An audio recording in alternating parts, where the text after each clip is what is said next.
কালকে সন্ধ্যার পর আমি যা যা করলাম দেখো, কই কই ঘুরতে গেছি, এই যে রেডি হয়ে গেছি জামাই বমিল্লা। তারপর আর কি তারপর বেরিয়ে গেলাম আমরা ঘোরাঘুরি আড্ডা দেওয়ার লেগে। বাইরে গিয়ে দিয়ে এবার কাশীপুরের রাস্তা বন্ধ, তারপর বাজার মাজার দিয়ে ঘুরে টুরে আইলাম। দিয়ে প্রচণ্ড ভিড় আর ওইখানে প্রসাদ বিতরণ করতে আসছিল। তো এনে করছে 50 ফুট মূর্তি, খুবই সুন্দর লাগছে। আর কালকে অর্কেস্ট্রা রয়েছে এনে। তো যাই হোক আমরা এনে বেশিক্ষণ দাঁড়াইছি না। তারপর আমরা গেছি ওইখানে একটা ছোটো ভাইয়ের বাড়ি, ভাইয়ের দোকানে, ভাইয়ের বাড়িতে না। তো ওইখানে তারা সবাই মিলে পূজা করছে। তো দেখো এনে পূজাটাও খুব সুন্দর হয়েছে, মানে ঠাকুরটা খুব সুন্দর। এরপর আর কি তা ওইখান থেকে বাইরে গেলাম, বেশিক্ষণ দেরি করলাম, বাইরে গেলাম সামনে দেখান লাগে। ওইখানে যেমন প্যান্ডেল সুন্দর হয়েছে তেমন পুজোও সুন্দর হয়েছে, মানে ঠাকুরটাও খুব সুন্দর হয়েছে, খুব বলতে খুব। আর ওইখানে তো প্রচণ্ড লোক আসছিল, প্রচণ্ড, মানে এত ভিড়, মানে কয়না আছে মানে দুর্গা পূজা যেমন দেখতে যেমন সবাই একসঙ্গে বাইরেও বা কোনো কিছু, মানে গণেশ পূজার মধ্যে যে এত ভিড় হয় আমি আগে জানতাম না। আর আমি কোনো সময় বাইরেছি না, যাওয়া বাইরেছি তোমার একটু সাইডে ফাইডে ঘুরে ঘুরছি। তো এই জায়গার মধ্যে কোনোদিন যাওয়া হয়েছে না। আর আগরতলার মধ্যে যে এমন গণেশ পূজার যে একটু বড় করে আমি আগে দেখছি না, খুব কম। এবার তো জায়গা জায়গার মধ্যে পূজা হয়েছে। তো যাই হোক, তোমার রবীন্দ্রভবনের সামনের যে মূর্তিটা, প্যান্ডেলটা খুব সুন্দর হয়েছে, মানে ভিতরটা এটার খুবই সুন্দর হয়েছে। এরপর আর যেটা হলো তো ভিড়, তো ভাবছিলাম একবার দেখতাম না। এরপরে করতেছি আবার মনে মনে করি যে এতখানি জায়গায় এসে আর যদি না দিই তো মনে মনে দেখতাম কেমন লাগতো, আফসোস থেকে যাবো যে দেখছি না। তো যাই হোক, ধাক্কামুক্কি খাই সেও ভিতরে ঢুকলাম। তো আর ভিতরে ঢুকতে একদিকে শান্তি পেলাম না, গীতা ভিতরে ঢুকতে শান্তি তারা পেঁপে শুরু হয়েছে, পেঁপে মানে বাইরু বেশিক্ষণ থাকতেও দেয় না, এক মিনিটও থাকতে দেয় না। এরপরে তোমার যাই হোক, ভিতরের প্যান্ডেলটাও খুব সুন্দর হয়েছে, মূর্তিটাও খুব সুন্দর হয়েছে। তো এই ফাঁকে একটা দাদা হয়েছে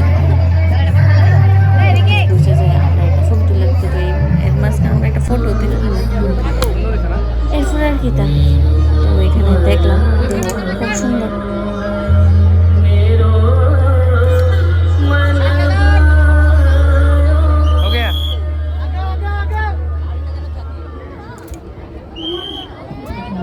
ভালোই করলো।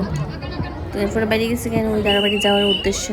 তো বাইরে করতে চাই দেখি চলো নিমকি নেবো, তো আমি ভাবলাম যে চলো নিলে সকালে চা দিয়ে খাওয়া যাবো।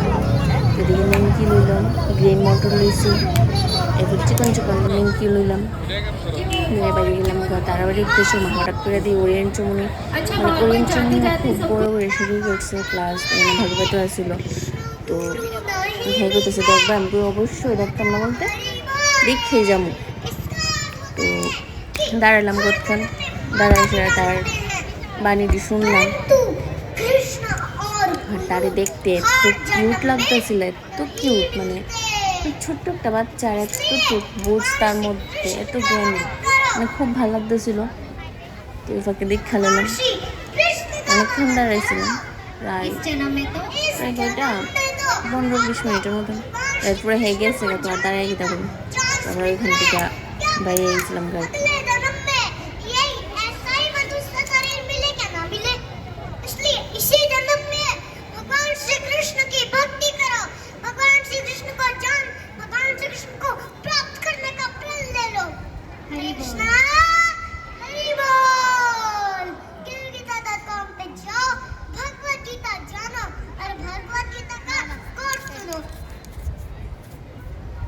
हरे कृष्णा।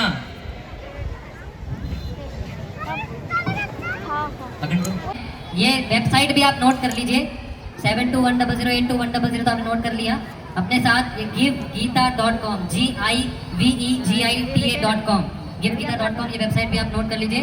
और आप इस प्रचार कार्य में हमारे गोवर्धन में এরপরে তো বাইরে গেলাম গা। তো দেখো ওরিয়েন্ট চমুনির প্যান্ডেলটাও খুব সুন্দর হয়েছে, প্লাস ঠাকুরটাও খুব সুন্দর হয়েছে।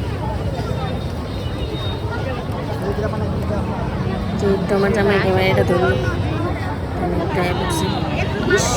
চন্নি মিনিস্টার। এরপরে দেখো ঢুকে সেরি তার চেহারাটা থুবড়াটা আমার মুখটার সামনে। এরপরে ঢুকলাম, তো তার বাড়িতে ছিল বিপদনাশিনী পূজা।